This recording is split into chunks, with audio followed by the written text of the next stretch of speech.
Gates একটা রেস্টুরেন্টে খেতে গেছিল। খেতে গিয়ে খাওয়ার পরে ওয়েটারকে সে $5 বকশিশ দিয়েছে। সে ওয়েটার অনেকক্ষণ ধরে অবাক হয়ে তার মুখের দিকে তাকিয়ে দেখছিল।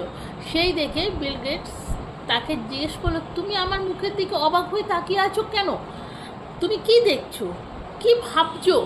তখন বিল গেটসকে সে ওয়েটার বলল, কাল এই টেবিলেই আপনার ছেলে নাস্তা করতে এসেছিল, সে আমাকে $100 দিয়েছে, আর আপনি তার বাবা সবচেয়ে বিশ্বের ধনী ব্যক্তি হয়ে আমাকে $5 দিচ্ছেন। এই জন্যে আমি অবাক হয়ে রয়েছি।